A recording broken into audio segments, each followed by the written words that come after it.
what's up? My name is Dom. Welcome back to my channel. If you're new to my channel, I typically make bookish content, movie content, and anything else in between because I like to do whatever I want on this channel. And for tonight's video, we are going to go over everything I watched in the month of March. I don't have any musicals to discuss this month, but I do have 13 movies and 4 TV shows to talk about, so I'm going to do that while drinking a glass of milk out of this gritty cup that I got at a hockey game. So without further ado, let's just jump right into the video. So on my phone, I have 7 lists of different types of movies that I want to watch. The first one being the Best Picture winners. I'm trying to watch all of them, all of Wes Anderson, and I'm watching from a different list each month. So for the month of March, I was making my way through the Best Picture winners. So the first movie I watched last month is from that list, and it's Mrs. Miniver. This is about a middle-class family who are living a mundane middle-class life, but then the war begins. The war being World War II. So I thought this was an okay movie. I did really like seeing what life was like during the war, because I often feel like we think lives back then were sensationalized thanks to, you know, the media we consume, because obviously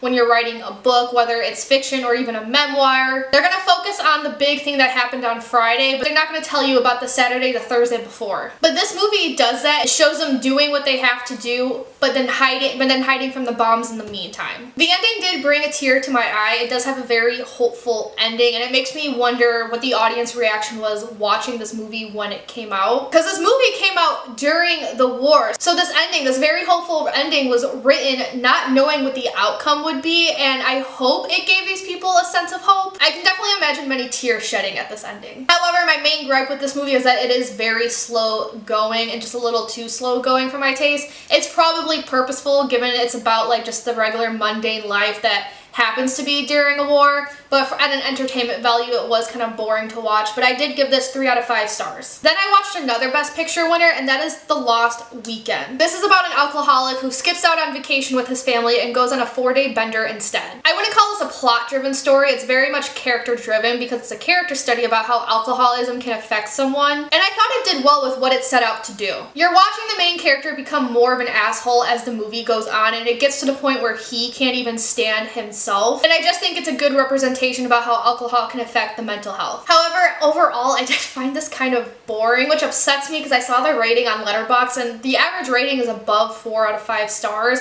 but I just couldn't jive with it the way other people do. So I ended up giving this 2.5 out of 5 stars. So for my next one, it's a little bit of a backstory. I decided in the year 2025, I am going to watch every single Charlie Brown special. However, I made that decision thinking there was only like 20-ish, but by the time I wrote down all like 40 something into a list on my phone, I was already committed. So by the end of the year, you're gonna see a lot of Charlie Brown on my list, and a lot of it happened this month. I'm trying to watch each holiday special around its holiday, so that's one reason why you're gonna see so much in March, because I had to catch up for January and February. And then if there's not a specific holiday assigned to the special, I'm just gonna watch it whenever, and I went through my calendar and tried to evenly place them out throughout the year. So the first one I watched is What a Nightmare, Charlie Brown. And this is about Snoopy having a nightmare of being a sled dog. I don't have much to say about this because it's kind of forgettable. It's cute, typical Snoopy antics, but kind of one of the boring ones. Not like terrible. So it's 3 out of 5 stars, but a very low 3 out of 5. The next thing I watched is another Charlie Brown special, and that's You're in the Super Bowl, Charlie Brown. We got 2 plots going on in this one. The first one, when it comes to the Peanuts gang themselves, the children, they're competing to win a bicycle and then also a ticket to the Super Bowl. And then Snoopy and Woodstock have their own plot. Snoopy is the coach of the, what is it called? Of the AFL, the Animal Football League.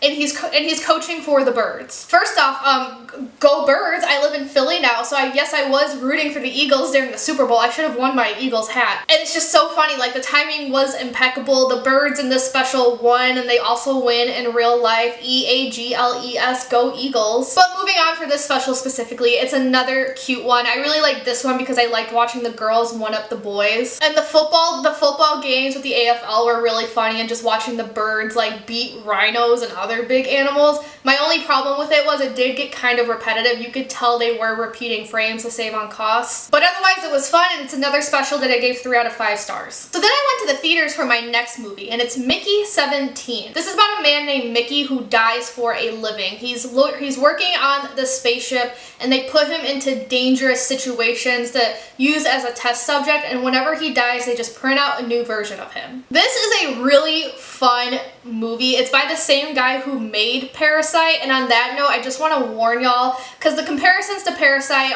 they're going to happen. Parasite was a great movie. I gave that one 5 out of 5 stars. It was a deep movie with a lot of social commentary. That being said though, while Mickey 17 has its own social commentary, it's a completely different tone. Parasite wasn't fun. It was hard. It was a great movie, but just very hard hitting, whereas Mickey 17 has an extremely goofy tone to it. Two things contribute to that. It's the over-the-top acting, the purposeful over-the-top acting, and it's also the wonderfully goofy music. That fun fact, because I looked up the composer, it's the same composer as Squid Game. I thought this movie was a fun way to discuss capitalism and colonialism. Capitalism, you got those at the bottom suffering, such as Mickey. I think he's at the bottom of the totem pole at this job. And then you have those on top living in paradise. Mark Ruffalo and Toni Collette's character have like their own suite. They get any food they want, and they're wearing, while everyone else is in these cheap uniforms, they're wearing exquisite clothing. And then you got colonialism. They're on their way to a new planet and they want to destroy all the creatures that are already living there. I want to discuss the acting in this movie, Robert Pattinson being one of them. I don't think I've ever heard that man use his normal accent,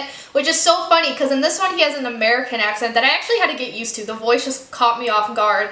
But there's British people in this movie, and he's a British man, and yet he wasn't able to use that accent. And Mark Ruffalo and Toni Collette were clearly based on Trump and Melania. Mark Ruffalo's acting could be a little like too over the top, to the point it was like, okay dude, calm down a little. But Toni Collette, she ate up her role. And then when it comes to two other characters, there's Mickey's lover, who did not have the arc I was expecting, but I mean that as a compliment because I was waiting for her to like be a dick and cheat on him, but that never happened. There was one character who they kind of hinted at being a mistress, or she was going to be a mistress, but then luckily that never happened, because if she was a mistress that meant like the lover would have had to take a different arc, but at the same time I was just expecting more from her character. But otherwise, I had a lot of fun with this movie. Please don't go into it thinking you're gonna have to think too hard about it. It can be a little on the nose, but like seriously, just go into this movie expecting to sit back and relax, have a lot of fun, but with not a lot of brain power. So I gave this 4 out of 5 stars. So then I watched another Best Picture winner, and that is The Best Years of Our Lives. This is about 3 different men who come home after fighting in World War II and are struggling with the aftermath. I saw that this movie was 3 hours long, so I went into it thinking this is either going to be the most boring movie I've ever seen or one of the best I've ever seen,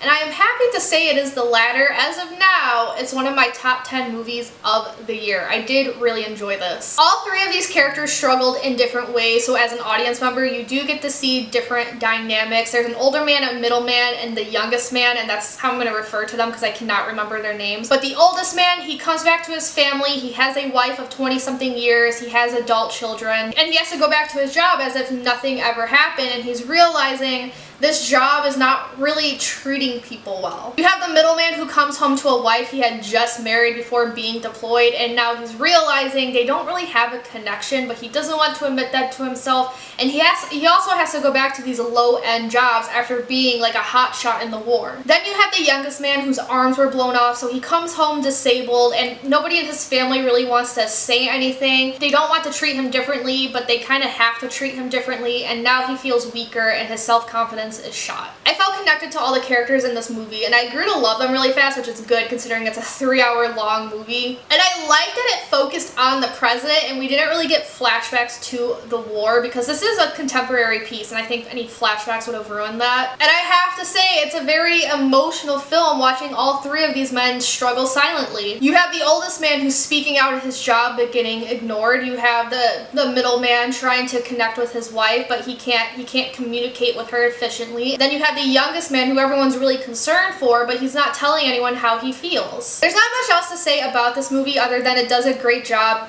you know, exploring all the things I'm talking about, and I just don't want to spoil anymore. But it truly makes me realize, and I don't know if this is the movie's intent given it was contemporary for its time, but it does make me realize why this generation was called the silent generation. It's because everyone lived through this traumatizing war. Some literally had to fight it, while others were at home hoping their family members would come home, and then they all had to struggle with the immediate aftermath.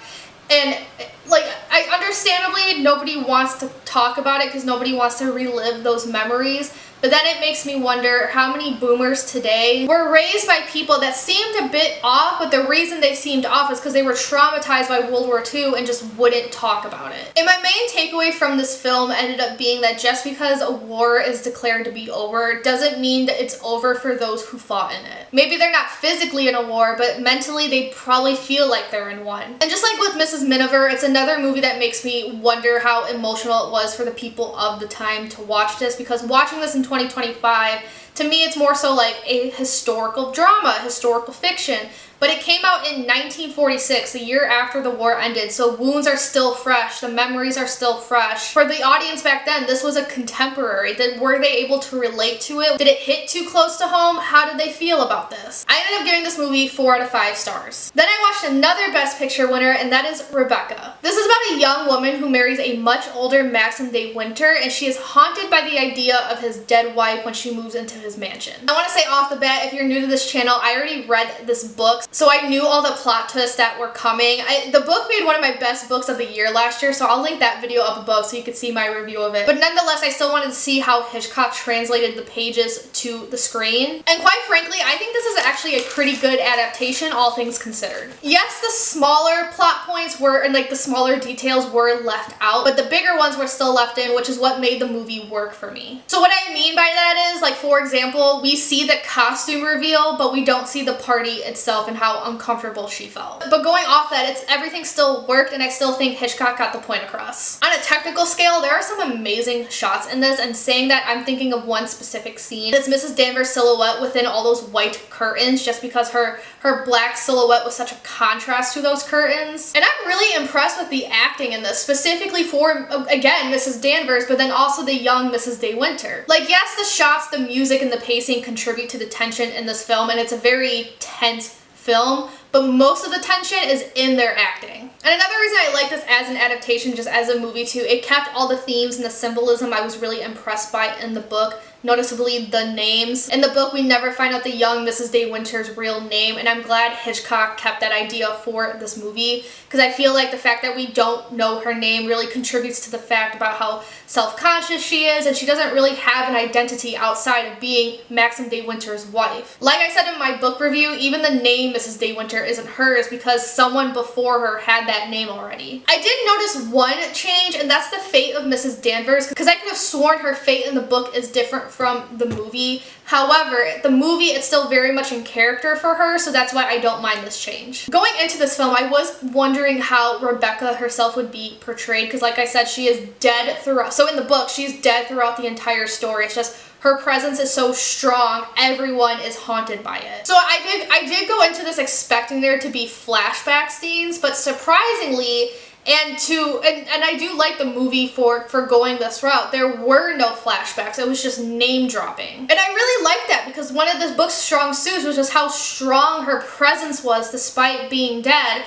So I never expected, when translated that to screen, my mind immediately jumped to having the flashbacks. But I think by having no flashbacks and just having everyone name drop her in the present made her presence, the idea of Rebecca, strong. Because Rebecca stole every scene in this movie, and there wasn't even an actress to do it. Like, there was no visual of her, and yet the idea of her was still overwhelming. So I think Hitchcock did a really great job with this adaptation. I was a little worried going into it, because this is only my third Alfred Hitchcock movie.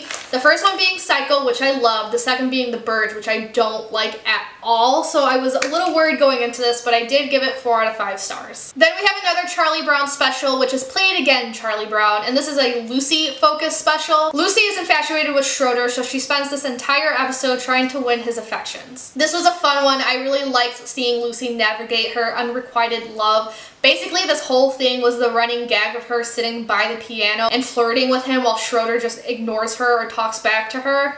This special introduced me to a new quote that I say to myself nearly every day, or at least when a minor inconvenience happens. Look out, everybody.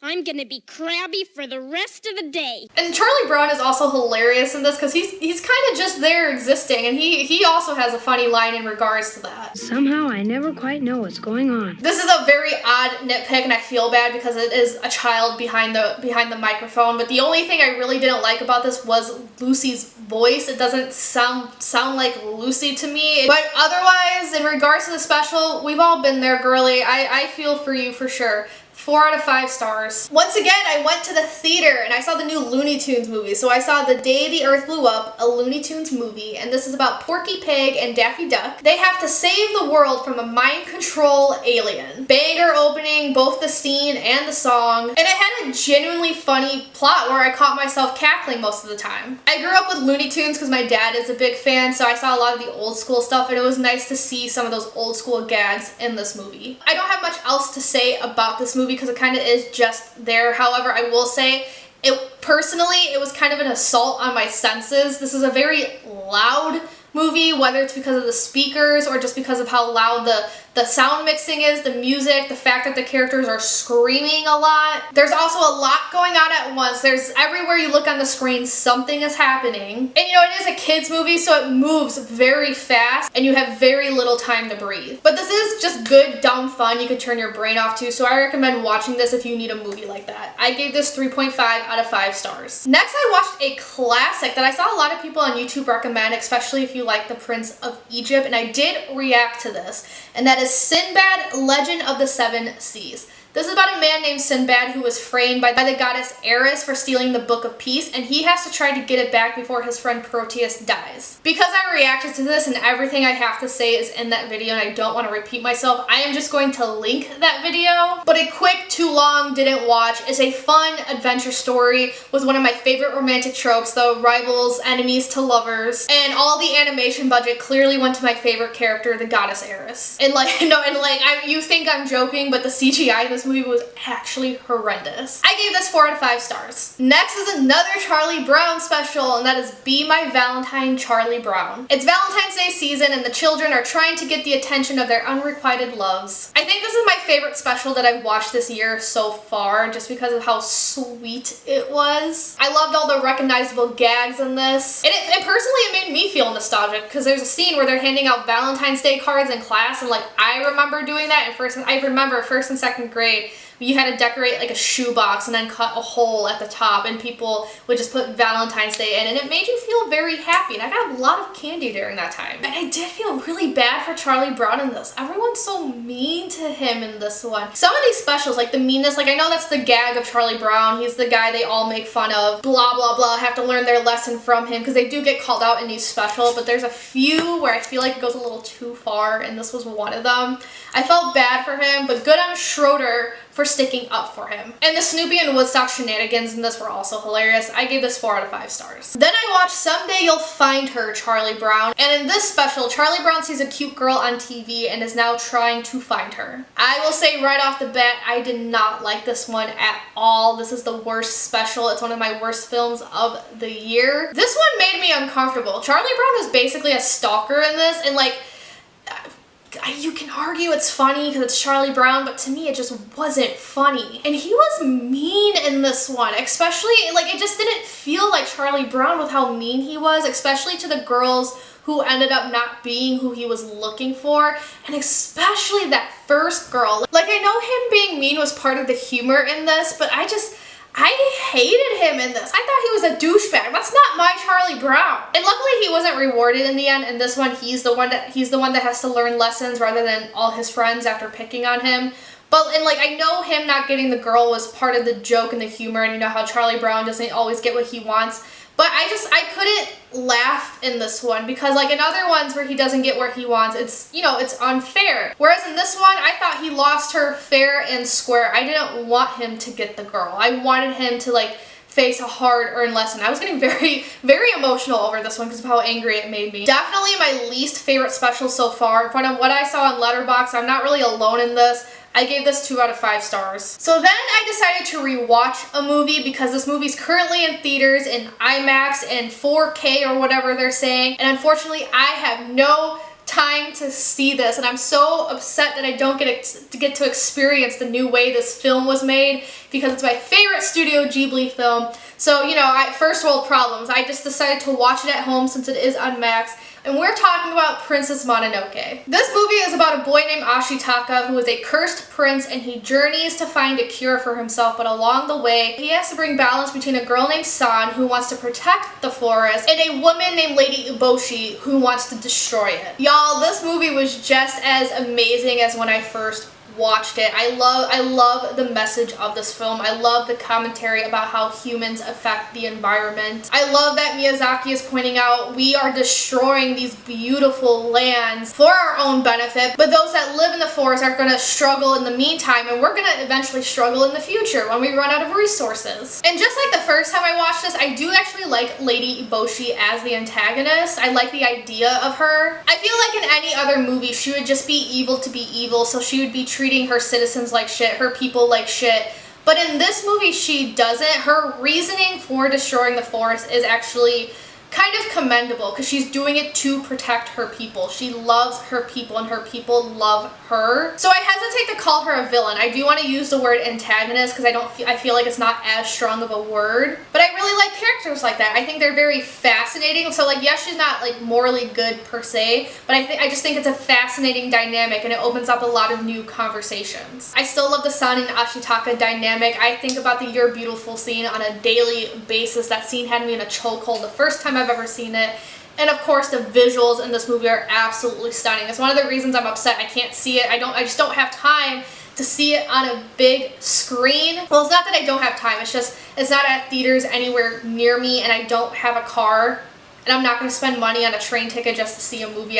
Right now, with the way finances are going, I can't justify that. But you know what? The visuals on Max on my tiny TV have me just as awestruck as the first time. So I gave this movie, it's a rewatch. I didn't really rank it this year, but I ranked the first time I watched it, ranked it 5 out of 5. It's still a 5 out of 5 star movie for me. Then I rewatched a Charlie Brown special, which is a Charlie Brown Valentine. In this one, everyone in the Peanuts gang hopes to get a Valentine's from their crush. In this one, Charlie Brown is obsessed with the little red-haired girl. I actually didn't realize this was a rewatch until a scene that pertained to her, and it's her chewed up pencil. I don't know why I recognized it, but I did off the bat, and that's when it clicked for me. And it's cute, but I don't have much to say because it just feels like a rehash of other Charlie Brown specials. Then I watched It's Spring Training Charlie Brown, and in this one, Charlie Brown's baseball team is preparing for the new season, but winning their first ever game seems impossible. This one's hilarious, and so much of the humor is just how impressively bad everyone is at the sport. But I like seeing everyone working together and learning to do so. This is also the one where I get to meet Leland.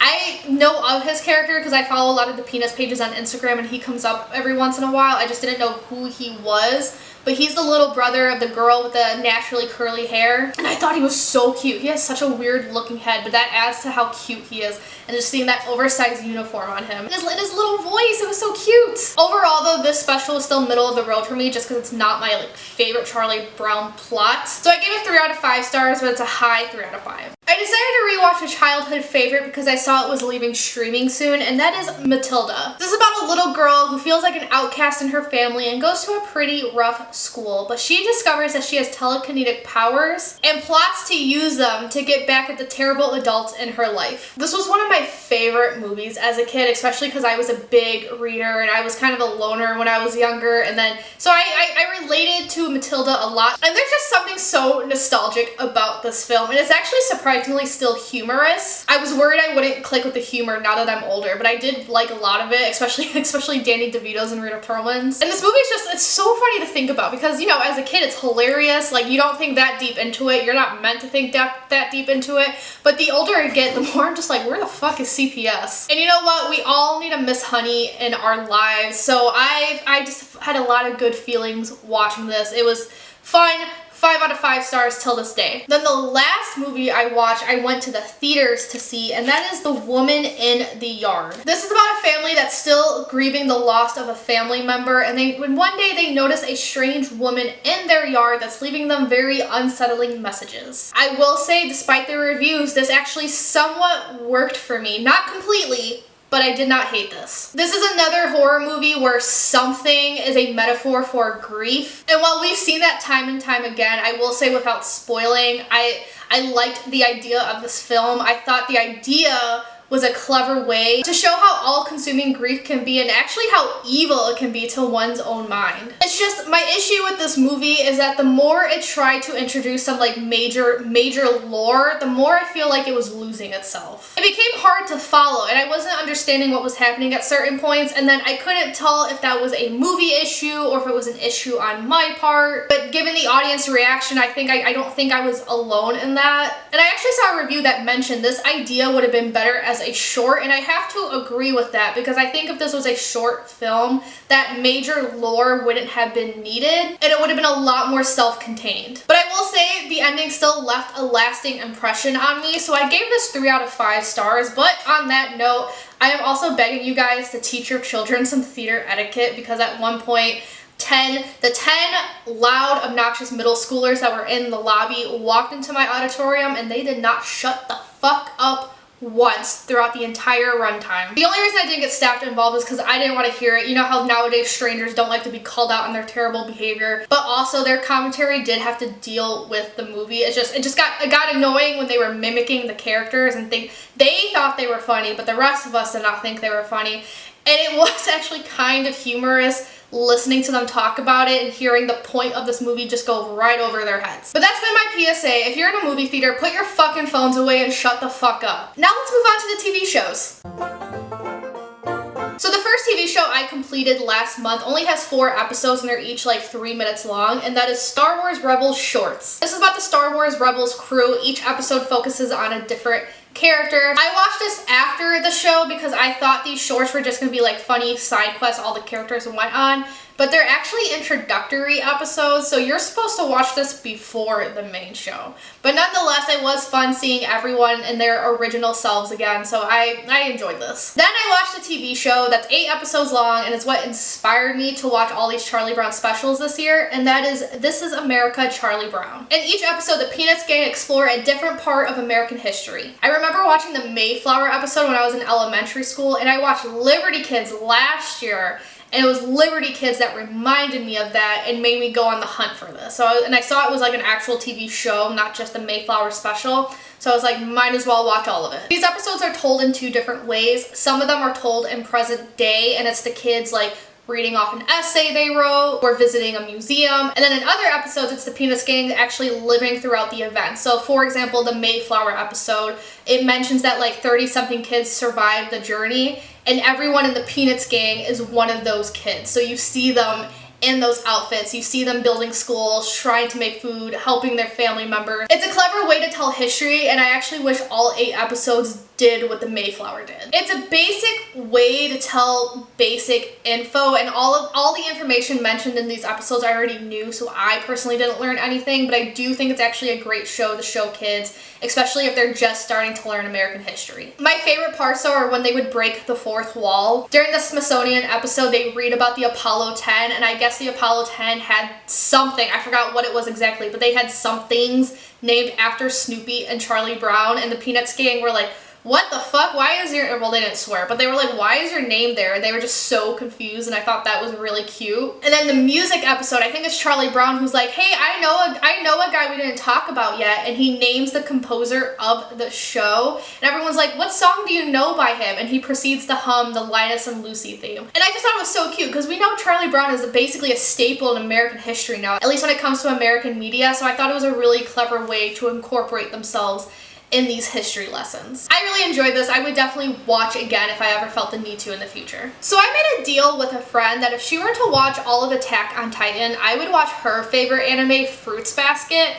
We made that deal in 2020, and I'm finally holding up my end of the bargain in 2025. So last month, I started Fruits Basket. This is about a high schooler named Toru, what's her last name? It's the car, Honda, I think Honda, as they say it. Toru Honda, who meets the Soma family, and she discovers that multiple people in this family, or clan, I should say clan, multiple people in this clan are cursed with the zodiac sign, so if the opposite sex hugs them, they turn into the animal they were cursed with.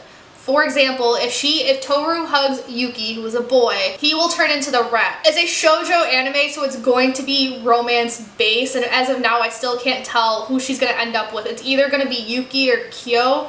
I want her to end up with Yuki, but my gut says it's gonna be Kyo. I'm only 16 episodes into it, but it's cute so far. It's not really my type of anime, but I am enjoying it because I just think it's so funny how over dramatic it can get over the simplest things too. Like there's a whole episode where Yuki and Kyo are having a crisis about Toru moving out, which is so funny because like that's your classmate. You'll see her at school, and then there's another scene where they're supposed to go to some Soma family reunion, but Toru's by herself because it's a holiday. I think it's New Year's. They don't want her to be by herself, so it's like this whole scene of them running home, thinking about her. I'm coming home to spend it with you, and you know it has shiny filters, dramatic music, and I'm like, if this were any other show, this seemed to be 5 seconds long, but in this one it's like a good 5 minutes. I don't have much else to say about the plot because again, I'm still only like 16 episodes in, so I'm still meeting new characters that I'm assuming will eventually be important. So just other things I noticed that have nothing to do with the story. I will admit